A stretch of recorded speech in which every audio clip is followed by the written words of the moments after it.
ওমা মহাপ্রভু বলে শোনো, তুমি এক সংসারে ফিরে যাও আর কটা কথা বলে মন দিয়ে শোনো। সংসারে গিয়ে একটা বিয়ে থা করো, কেমন? একটা বিয়ে থা করবে। আর কি করবে বলো তো? তোমার ঘরে যে গোপীনাথ আছে, গোপীনাথের সেবা করো।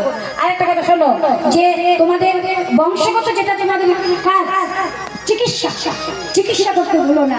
জানবে চিকিৎসা করে যদি কাউকে সুস্থ করতে পারো, মনে আনন্দ দিতে পারো, তুমি ভগবানের সেবা করছো।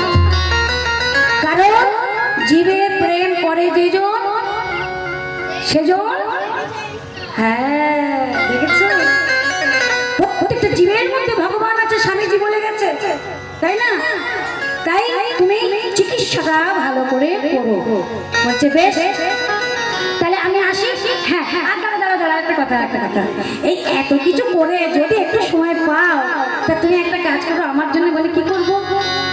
বলছে যারা হরিনাম করে না, জীবের দাঁড়িয়ে দাঁড়িয়ে গিয়া জীবের দাঁড়িয়ে দাঁড়িয়ে গিয়া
ছুটতে আবার এসে দাঁড়ালেন নিজের গ্রামে।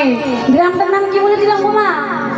বর্ধমান জেলায়, হ্যাঁ দেখো ভুলে গেছে, শ্রীখণ্ড গ্রাম। হ্যাঁ মনে রাখতে হবে কথাগুলো। শ্রীখণ্ড গ্রামে এসে উপস্থিত হলো। কেমন? মহাপ্রভু